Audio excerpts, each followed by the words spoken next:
What is your company's mission and Well, our mission is really, or our vision, is that we will be a work community of individuals who are who are searching for life in its fullness through the work that we do. So, our keyword there, our favorite word, is hanap buhay. Di ba when you say hanap buhay, parang yung kita lang ang tinitingnan natin. Hanap buhay lang to. Di ba? Para sa amin, hindi siya hanap buhay lang. Maghahanap talaga siya ng di ba? So, ano yun? Sa CST, ewan ko kung ginamit na ni Brother Mike sa inyong term na to, this is called Integral Human Development. Noon, hindi ko alam yung term na yan. Nalaman ko lang yan, and I got involved in the SAP and the promotion of Catholic social teaching. Para sa amin dati, it was just that we needed meaningful work. Hindi lang yung trabaho lang. Kasi yung trabaho lang, parang mga saysay dito. O, tama, walang purpose. Oo. May kita ka, pero diba? Yeah. So, what it began with my husband and myself when we went into our first enterprise, which is the grandmother of the leather collection. What we were really looking for was an opportunity to use our talents and our skills and develop them and find meaning in it and fulfillment at the same time. But the driving force, of course, was to earn an income for our growing family. Pero ano lang yun? Diba? Yeah. We needed to do that. But at the end of the day, our something inside, maybe we call it our souls or our spirits, we're really looking to find meaning in whatever it was we were doing. So, as we went through our business, we realized that we could also provide the same for all of those workers. So, yeah. So that's how, of course, the way I articulated the vision and mission now, buong-buo siya. Pero at the beginning, we're a 23-year-old company. We started in business 33 years ago. We got married. It's been an organic evolution. It's just like how we grow and how we mature. So yun. So right now, that's how we see it. Of course, I mean, we have objectives in terms of financials. We need to be profitable organizations so that we will, so we can sustain our company. Just like we need food to eat, yeah, house to live. But at the end of the day, while doing this, we would like to grow and flourish as persons. How does it sound to you? actually yung kasi po sa TRED, doon yung focus not only about work should become something that contribute not just Yun sana yung maganda. Diba? Ang maganda na nangyari sa amin, parang we intuited it without having the framework that you have. Maganda sa inyo, may framework kayo. So let's say, you join a company. Kasi you don't need to own it naman. Diba? You join a company. That's your objective for yourself. And so, when you check out whether a job is good for you or not, you check out whether you're developing as a whole person. Diba? Minsan kasi, laki-laki nga lang kinikita mo, hindi ka na umuwi. Diba? Kasi let's say work demands that you be out until 10 or 11, you go home, go to sleep, you wake up in the morning, dress up again. Yeah. So that isn't very wholesome. Diba? So yun, so it gives you a framework. So, in your company po, there, of course, with certain company, you have certain beliefs, you have principles na you follow. So, ano po yung mga beliefs na yun? Tapos, paano po pinakita dito? How do you implement that here in the workplace? Aligned with hanap buhay. Yung aming pananaw is that, are you more comfortable in English or Filipino or both? Okay. Ang aming pananaw is that we're magkakabalikat sa hanap buhay. You know what kabalikat means? Armin Arnold. Diba? And we had this exercise before sa amin. Tapos, pag may nalaglag o may nagtipid, anong nangyayari? Yung buong ano yun, nasisira, nawawasak. Diba? Lalo na pag may bumagsak na ganyan, bagsak yung buong, bagsak yung buong grupo. So, that's how we look at ourselves, that we're magkakabalikat sa hanap buhay. Nobody is more important than anybody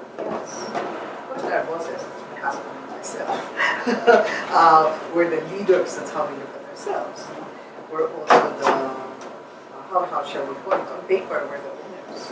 That only means we own the owners. But basically, nobody is unimportant. Because if you're not important, you don't belong here. We keep a lean organization. We keep only those who are needed by the organization to survive and to flourish. So, how do we practice that? First is we're very, very clear job descriptions and job objectives for every individual. So every individual knows what is expected of him. What is his highest value added to the company? How do we know what the highest value added is? Well, normally, for manufacturing firms, so you would have processes, you would have people for each process, diba? But at the end of the day, also, how do you know who to fit where? Diba? People are not machines. And even machines, you design machines, yeah, to fit a certain purpose. Here, what we do is we have what we call the SPIC profile. It's skills, personality, inclination, and character. So, it's like a 360-degree picture of you, diba? So, yeah, you're a civil engineering graduate, so what else? Diba? Other than that, what's your particular skill? What's your particular... Kasi maski sa civil engineering, there's a particular area that you're very, very good at. Diba? Meron ka. Diba? Okay. So, that's what you need to find out, where people are very, very good at. What's the hilig also? Kasi they might be good at something, hindi nila hilig. They will not be good at it. Diba? And also their character. Kailangan, sakay din nila. Hindi lang sakay eh. Isa puso din nila. Hanap buhay in the magkabalikan portion. We have to have the same. So, once you have that, then you're able to fit people, not into a box they don't belong to, but in an area where they can give a highest value added. Not just make a contribution, but they will flourish there. They will grow there. As they do the work, they will learn. They will grow. They will develop. So, not just as individuals, but as members of the team. So we're cellularly organized. For example, normally you have materials procurement, and then preparation, diba? And then in our case, you would have assembly, several steps in assembly, diba? And then you have quality control and packing, diba? Here, it's not a line like that, but it's a progression of teams. So you have 3, 4, 5 like cells, no? People who are responsible for a particular process flow, not just for one step in the process, for a particular process flow. So the output is very clear, and the expected standard of the output is very clear. And so that whole group has to make sure that they meet that standard. So how does that go? We also, so there, no? So you develop the practice of working as a team. So community siya talaga, diba? The other one is, so there you're building relationships. That's the emotional aspect. Do you already know, now what is his name again? Norton's framework? Bodily development, emotional development, social development, okay. I'll go through that as well. Anyway, so there. Now, as they work as teams, you have teams here, no? Per process. You also have the larger team, tama? And then the larger team even, that includes administration, that includes sales, etc. No? So that you have these teams that are like circles, like interacting with each other, which is pretty much what life is like, diba? It's cellular. Hindi naman siya yung boxes na nakikita sa organizational chart. And we have, everybody's involved in decision making. For example, when a job comes in, we need to do a cost estimate. So we do the bill of operations and then the bill of materials, or the other way around. For the bill of materials, well, an engineer can do that, right? But in terms of bill of operations, how many man hours will it take? Now, what's the output per team, of 3 or 4? That one is in consultation with them. Diba? O, ilan ba ito. O, ilan yan malalabas nyo sa isang araw. Gano'ng kalaki yung team ninyo? 5 kami, ito yung composition. Alam nila, ito gano'ng kabilis, ito gano'ng kagaling sila. Sino ang ibubuo natin para dito? Sa produktong ito? Sinong eksperto para optimize yung output dito? Tapos bibigay nila yung output. Tapos gagawin yung job. Tapos magtatapos na yung job. May cost accounting yun, di ba? Kung ilang man hours talaga na kung ano talaga yung output. So makikita nila kung yung output nila better than estimated. You can compare it. So then again, may after action review. Di ba? So how did we do? Why did we do that way? If it was successful, what are the success factors? If we failed, like kung may rework o may reject, bakit? Diba, what happened in the whole process? So, in doing all of this, see, the person is not just doing his job. Like, his job might be to assemble two pieces together for this process, no? Kasi hindi naman sila single skill, multi-skilled sila, no? So, let's say for this thing, he's just put the cap on that, no? And so then we see how he was doing it. Do we need to re-engineer the process so that the output required or the quality required is more? So here, in doing this, the person doesn't become like a human robot. Kasi in many factories, people are like human robots. Diba? Basta, bilisan nyo yan. Puk, puk, puk, chuk, puk, chuk, puk, chuk. Diba? Ganon, diba? Hindi ganon dito. Hindi ganon dito. So, aside from hindi ganon dito, hindi sila parang tok, tok, tok, tok, diba? Their minds are engaged. Diba? Minds are engaged in seeing, okay, how many really can we do? Then after that, why did we do only so much? Kala natin we could do this much, diba? The other one also, in doing that, is you're engaging also their hearts, and their beings. May goal tayo, we gotta meet that goal. Diba? Kasi they committed to it, When you commit to it, your heart is engaged, Yes, diba? So, therefore, it's a whole person, talaga. It's a whole person engagement. So, pag ganon, may halaga yun, diba? I'm a member of a team, diba? The team committed to this. I committed to it. Gotta work to make that happen. I'll do my part. I'll do my part. Kung hindi, pare. Diba? So, we don't even have to say, Diba? They themselves like, Diba? So, you don't want that, diba? You're part of a group, diba? Tapos, syempre, you also want, like when we're doing a special project, gusto mo mapili ka doon. Meaning, best of the best ka doon. Diba? So, ganun din, no? So, relationships are very important here. Norton, what's his first name? I know him, but I don't remember his name right now. Anyway, Norton has a framework for integral human development. So, there's bodily development. That's the first. How do we practice that here, no? Here we guard occupational health and safety. For example, I don't know, well, the factory is closed, but the factory is in a warehouse, which means the ceilings are very high, the ventilation is good. Why is that so? We work with a material that has high fiber dust. Leather, high fiber dust. We also use solvents, diba? Glue. So, you don't want to impair the health of the workers. So you make it wide and high, and then your ventilation has to be good. It would not be very good to make it would not be good to make it air conditioned. Because then they're going to be clam up all of that toxic material. No? Second one is they really wear masks. No, they don't like doing that, but we provide them with masks. Some do, some don't. Also, in the choice of the material, with leather we have no choice, diba? But we ensure that we are now shifting to non-ASO dyes. ASO dyes are toxic. No? And here, we're not the ones who process the leather, but we deal with our tanner. We have a tanner who has the only one with a water treatment plant. So, ano din siya? Supply chain. Diba? You ensure your supply chain meets environmental standards. Kasi we're qualified to export to Europe, so we need to meet environmental standards. And then we also have what we call a zero waste program in place, where we use everything in the preparation of the material. We start with the bigger pieces, then the smaller pieces. At the end of the day, the smallest pieces become strips, that become straps or buttons. Okay, so going back to the bodily development, we're also shifting to glues that don't use solvents.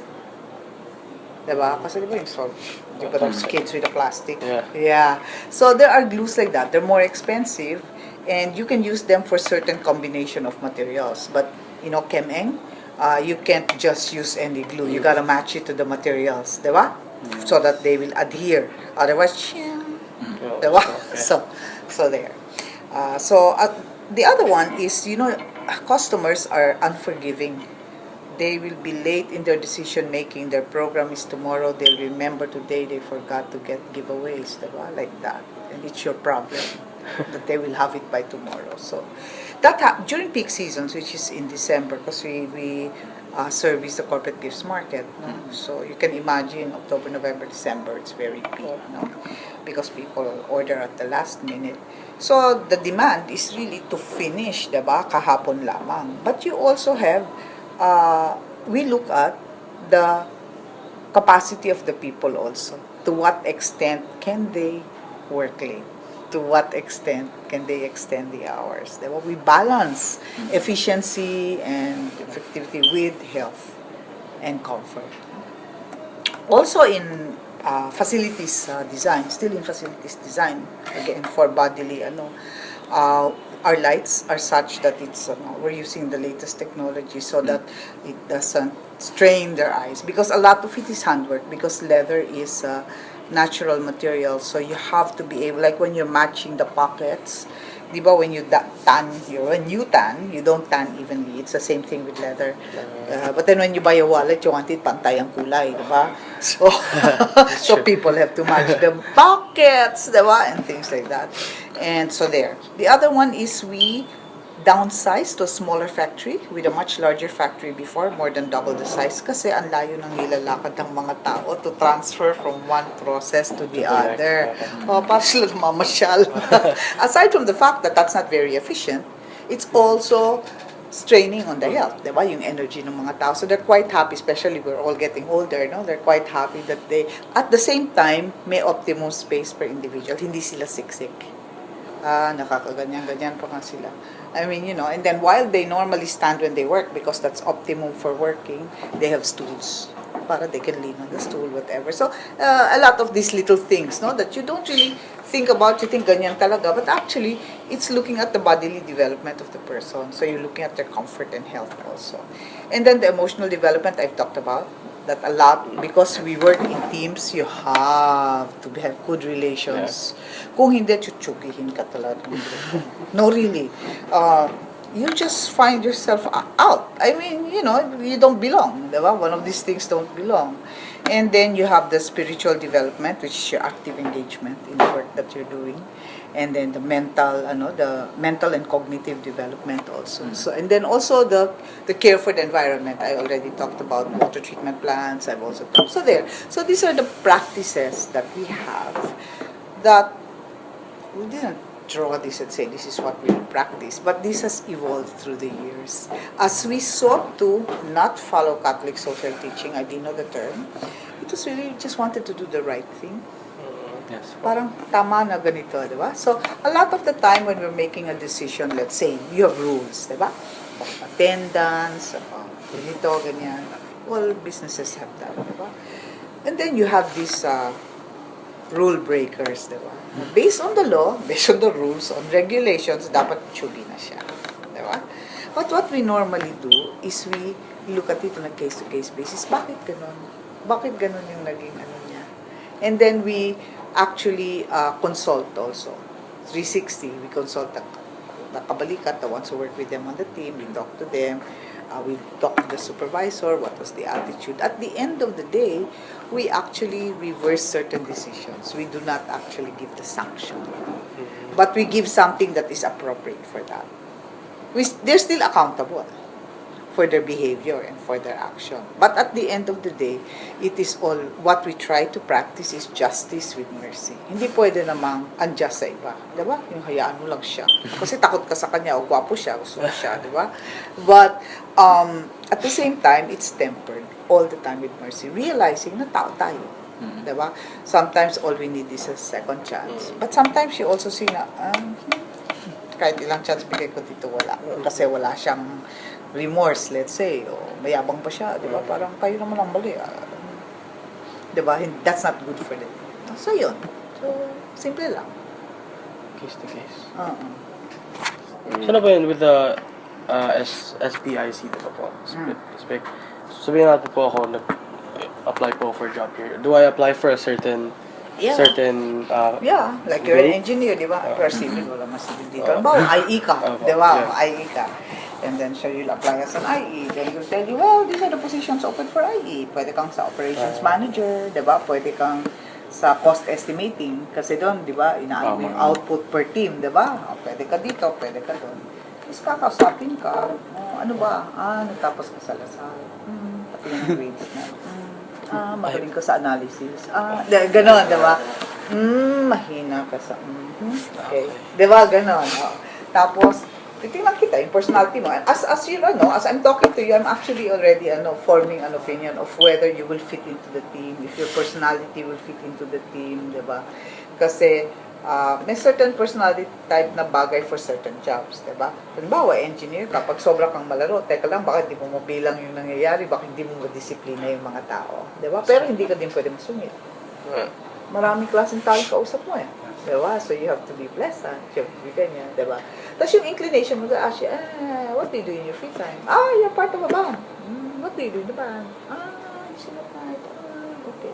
So when I have a party, I know now who I'm going to call. Ganun yun, ha? Certain, like once, the one in charge of making our slogans and cheers came from accounting, would you believe? Not usually, sa sales siguro yun. Diba? Sales siguro, diba? Or somebody in the floor. Kasi sa floor, you can never tell kung sino. Kasi pag craftsman, di ba, pwedeng may skill siya na hindi mo talaga alam, di ba? Yun. So, and then your character, I will ask you certain lead questions. For example, I had an applicant for sales. I look at her CV. Said, what would you do if you went to a client and then the client told you, can you overprice? And then give me the difference. She said, what? I said, what did you do? Mama, do it, especially the sales code. Okay, goodbye. And she's like, huh? I said, goodbye. And she's like, huh? Goodbye. See the door? Goodbye. And she goes, but you haven't talked to me yet. But I have. But you haven't interviewed me. But I have. And then I explained, you see, we can't have someone who does that here because sales represents us and that is not part of our value set. So if that is your value set, I will not change you. I'm seeing here, if you fit into our value set, you don't, then goodbye. Paano kayo nakakabenta? Nagalit. Paano kayo nakakabenta? I said, buhay pa naman kami. That's true. Diba? Although of course, we really lost quite a bit of business because we don't play the game. It comes at a price, no? I mean, walking your talk or living by your values comes with a price. But it also comes with its rewards, like you can sleep at night. All this adjusting that everybody's doing, and they themselves are part of that. So they also, I feel very fulfilled because they're always on the lookout for ways to improve process so that productivity is high without sacrificing quality. Kasi our name stands on quality. But they always say we're mahal. So, to be able to compete, diba, with rising prices, you need to be able to increase output. Diba? So, isa yun. So, ang sarap ng feeling when you're all together trying to meet an objective. So, Sure.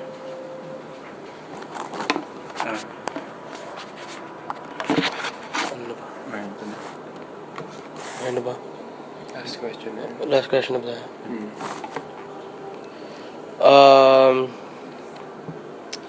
So, ito na lang po yung last question namin is, if ever, kasi of course you have these beliefs na yung kabalikat, yung hanap buhay talaga. Do you think this business, the leather collection, would be more successful if hindi yun yung beliefs niyo, hindi yun yung principles niyo? Depende sa definition ng success. Kung ang definition nyo, financial success, it would be more profitable if we did not have these beliefs and if we did not live by them. If we compromised our beliefs, let's say.